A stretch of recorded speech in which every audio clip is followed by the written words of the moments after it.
It is the doomsday prepper's wettest dream that the most powerful among us are secretly conspiring to thin the herd, slaughter their own people, and replace them with a new world order.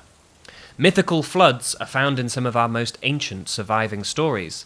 In the Mesopotamian myths, a flood is the god's solution to the problem of overpopulation.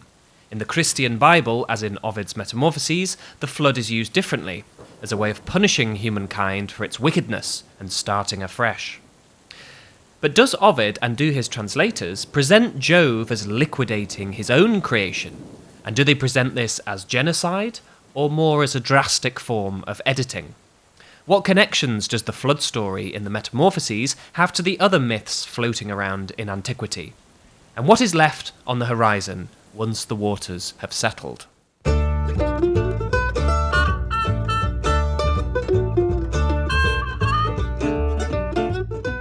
Hello, and welcome to Ear Read This, Edinburgh's most powerful book podcast. I'm Ash, your host, and today I'm talking about the flood story found in Book 1 of Ovid's Metamorphoses. If you haven't heard my previous episodes on the Metamorphoses, I've been paddling through the book story by story. Last time we saw our first human metamorphosis in the tale of the giants and Lycaon, where we found that murderous king Lycaon who provoked the wrath of Jove and was transformed into a wolf. Picking up where we left off, today I am looking at a 98-line section in which we find Jove enacting his plan to punish humanity. For the house of Lycaon was only the start, only a single ruin, he warned. Once again, I feel obliged to declare I have no Latin and will be relying instead on English translations of the poem. I will be comparing several of these and intend this series to be as much about Ovid's translators as the man himself.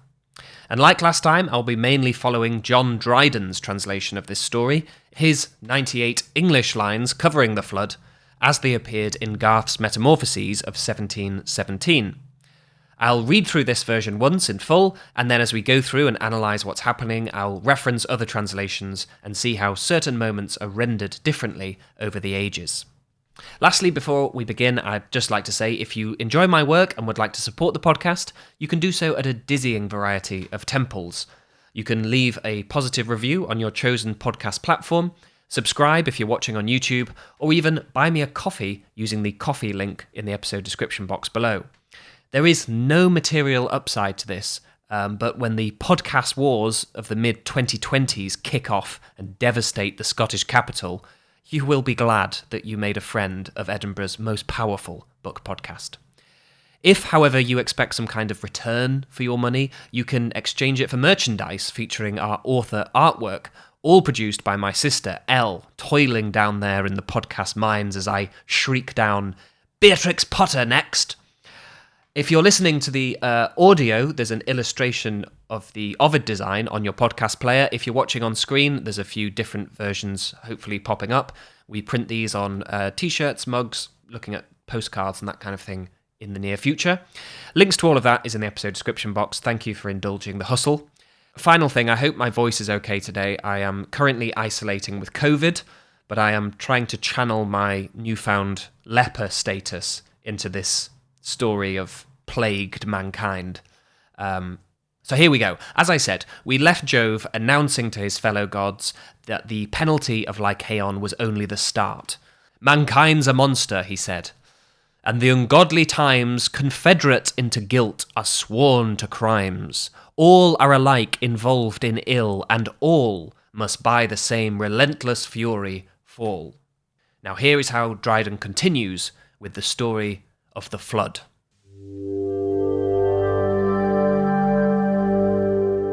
"Thus ended he, the greater gods assent, by clamours urging his severe intent, the less fill up the cry for punishment.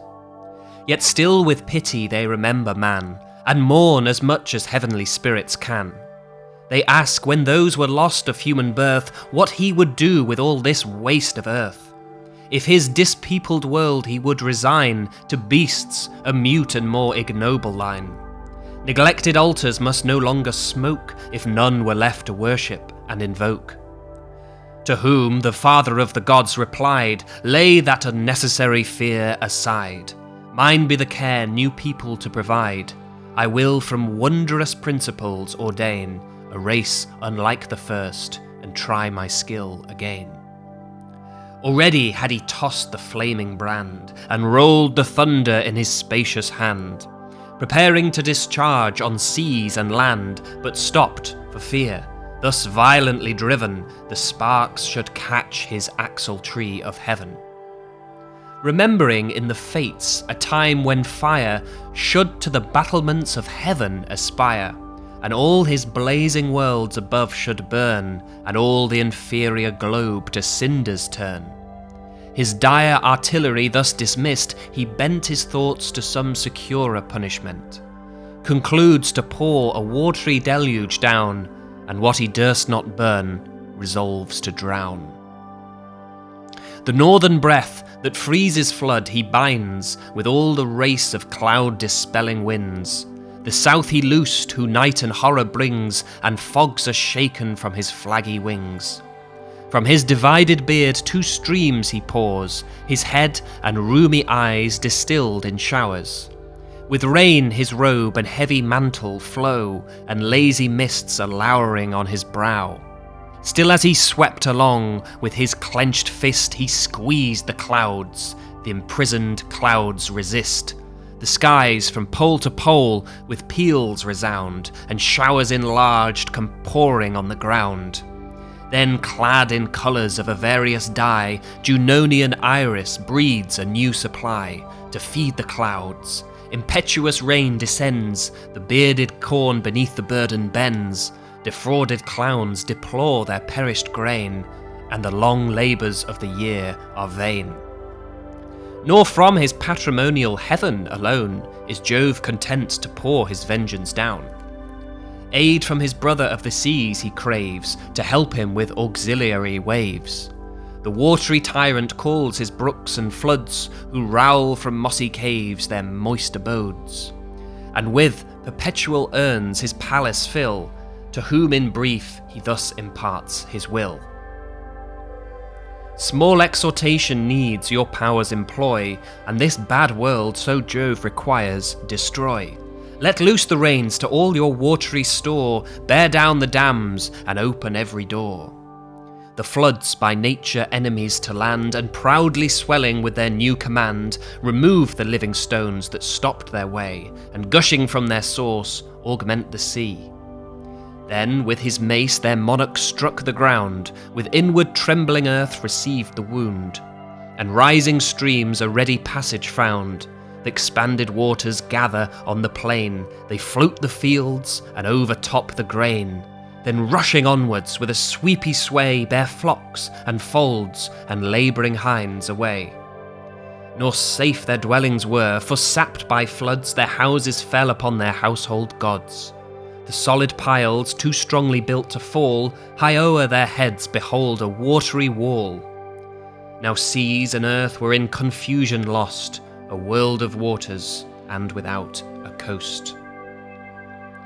One climbs a cliff, one in his boat is borne, and ploughs above where late he sowed his corn. Others o'er chimney tops and turrets row, and drop their anchors on the meads below. Or downward driven they bruise the tender vine, or tossed aloft are knocked against a pine. And where of late the kids had cropped the grass, the monsters of the deep now take their place. Insulting nereids on the city ride, and wandering dolphins o'er the palace glide. On leaves and masts of mighty oaks they browse, and their broad fins entangle in the boughs. The frighted wolf now swims amongst the sheep, the yellow lion wanders in the deep. His rapid force no longer helps the boar, the stag swims faster than he ran before. The fowls, long beating on their wings in vain, despair of land and drop into the main. Now hills and vales no more distinction know, and levelled nature lies oppressed below. The most of mortals perish in the flood, the small remainder dies for want of food.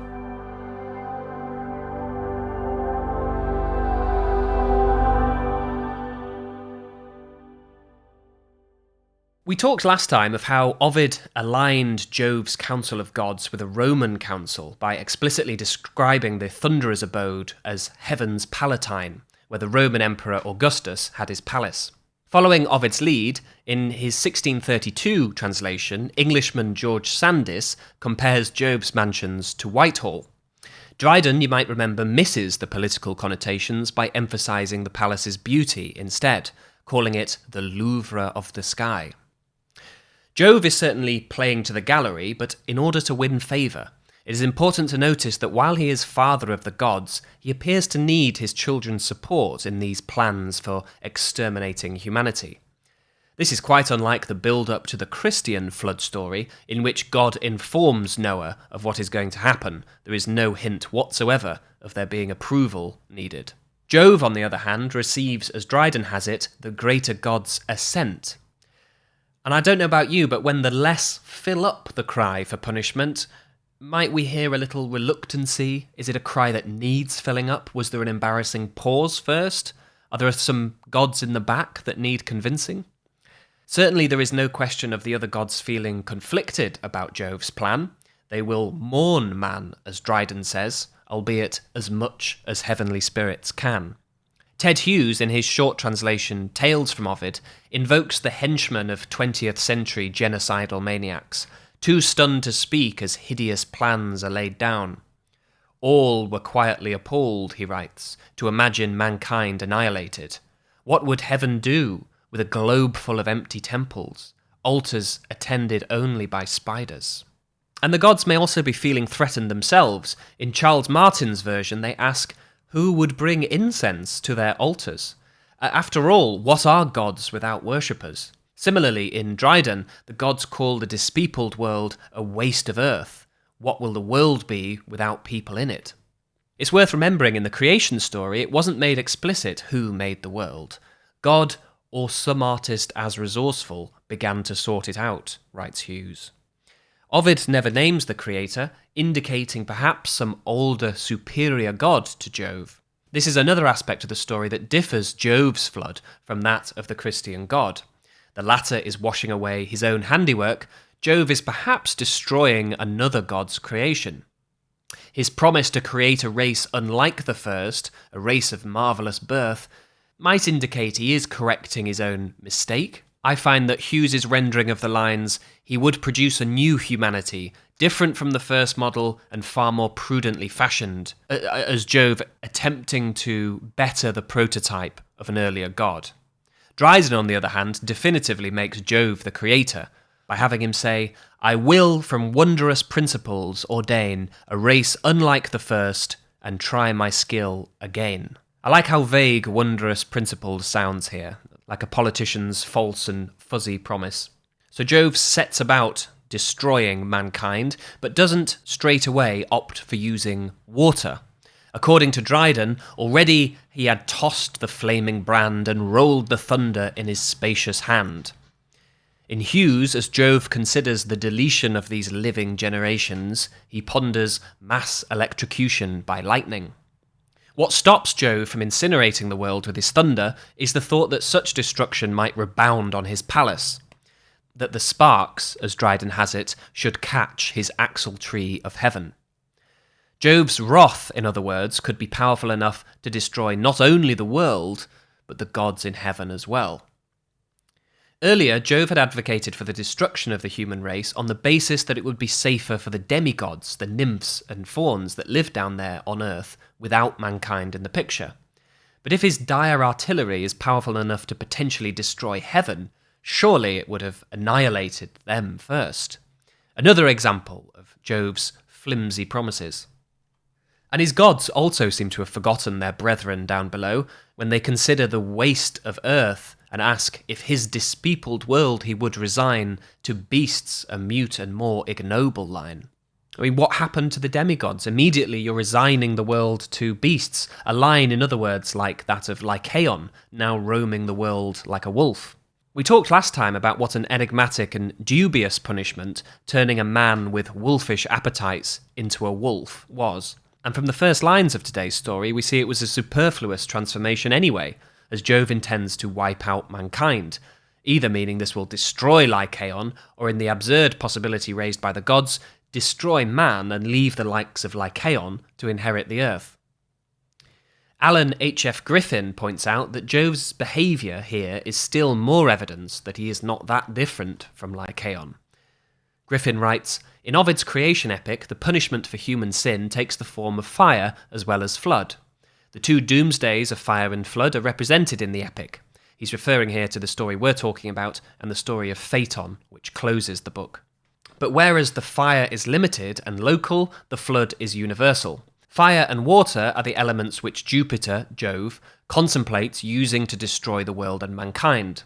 Lycaon also used fire and water to present the meal of human flesh for Jupiter. His cooking, which of course involved the destruction of human life, parodies the destruction of human life by fire and water when Jupiter punishes mankind for its evil ways. What stops Jove from releasing his thunderbolts is a memory of the fates, predicting a time when the world and heaven both would burn to cinders. In Alan Mandelbaum's translation, he brought to mind that in the Book of Fates this was inscribed: "A time would come when sea and land would burn, a conflagration that would overturn the palace of the sky." Here Ovid is incorporating a belief associated with Stoic philosophy, that of ekpyrosis, the periodic destruction of the universe in flames. For the first time, we see the immortal Jove consider his limitations. Ted Hughes says, "God as he was, he knew that Earth's and heaven's lease for survival is nothing more than a lease, that both must fall together, the globe and its brightness combined like a tear or a single bead of sweat, into the bottomless fires of the first, last forge." Not wanting to risk that, Jove instead chooses some securer punishment. Clearly, Jove doesn't land on a flood for any supposedly cleansing, purifying qualities, but because it won't endanger heaven. What he durst not burn, he resolves to drown. This is a gift to the likes of Hughes, who has been emphasising resonances to 20th century genocide throughout this section. Jove chooses a flood because it is efficient, clean, and carries no collateral risk. Rain, downpour, deluge, flood, these could drown the human race and be harmless, he writes. Robert Graves said that the myth of an angry god who decides to punish man's wickedness with a deluge seems to be a late Greek borrowing from the Phoenicians or the Jews.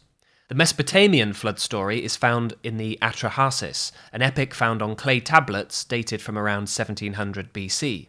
According to Stephanie Daly, at a time when there was no conception of how geological change took place, nor of how vast was the timescale of evolution, an enormous flood which man by chance survived would be the only way to account for the presence of marine fossils, and may have been thought up by more than one inquiring mind. Historical floods may have encouraged this impression.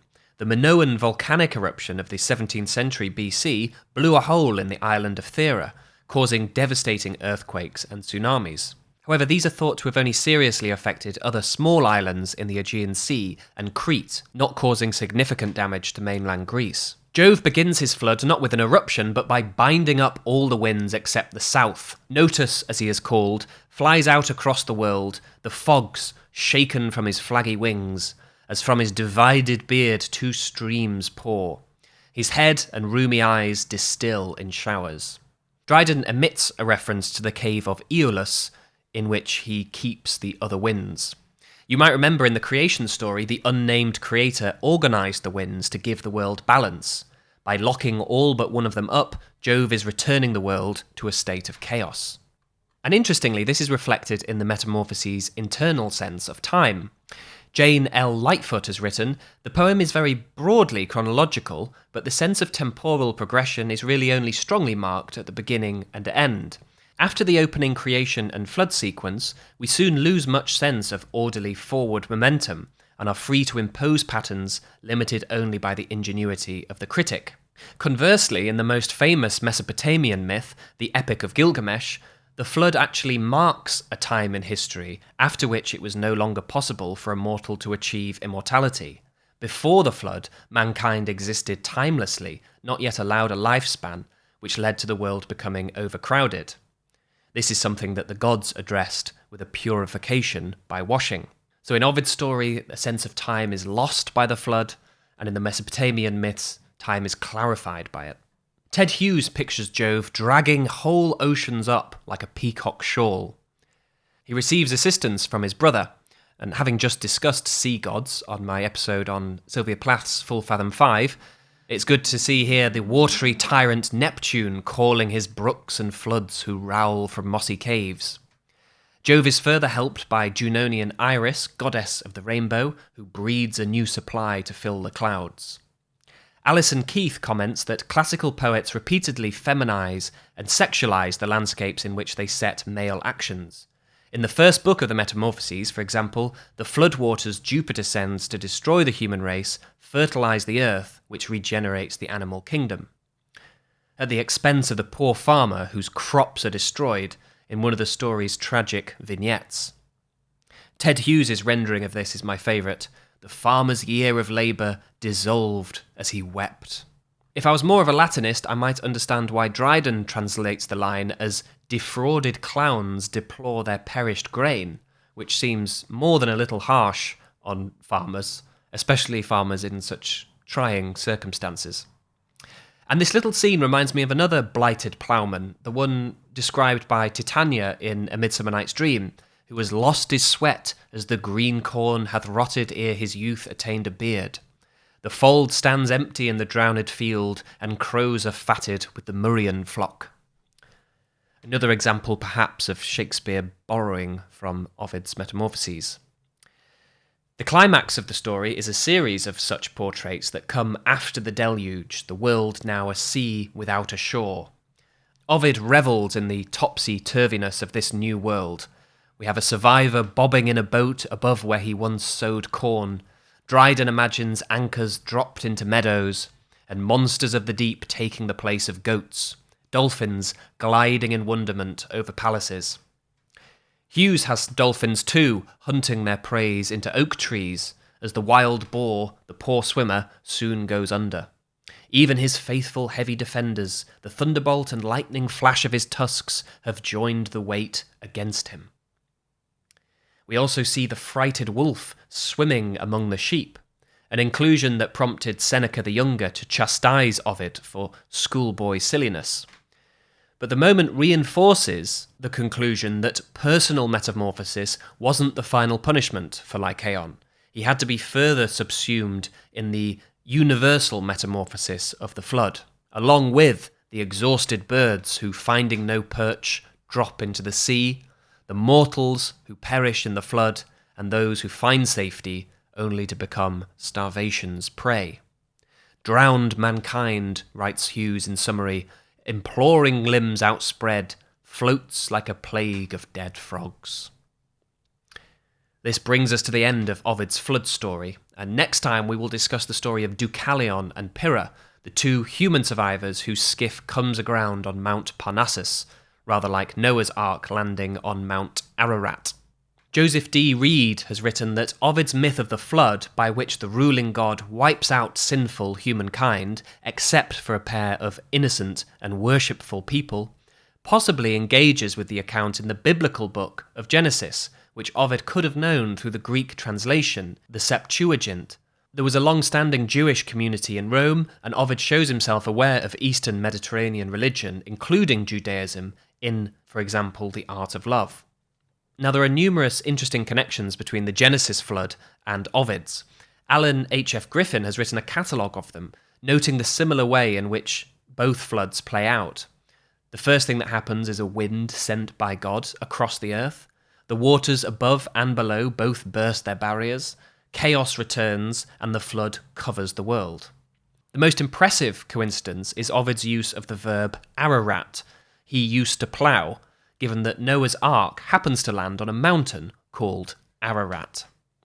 To give us a sense of just how impressive a coincidence this is, T.T.B. Ryder has written, "The form Ararat, an abbreviated form of a part of a comparatively rare tense, is not likely to have been in common use in Latin literature. Indeed, I have not been able to find another instance. There is not one in all the other 160 examples of the verb listed in the Thesaurus Linguae Latinae, and an inspection of available concordances confirms that Ararat does not occur elsewhere in Ovid, or at all in Caesar, Catullus, Cicero, Horace, Juvenal, Lucan, Lucretius, Plautus, Propertius, Tacitus, Terence, Valerius, or Virgil, although these authors provide in all 72 other uses of the verb. There can, I think, be only two possible alternative explanations, Ryder concludes. Either that Ovid was aware of the play on words, or that the poet was in some way divinely inspired to include, unwittingly, a reference to the sacred version of his story. So there you have it. There are the intriguing connections between the Genesis flood and the flood found in Ovid's Metamorphoses. That brings us to the end of today's episode. I hope you've enjoyed. I hope my voice hasn't been too COVID-y.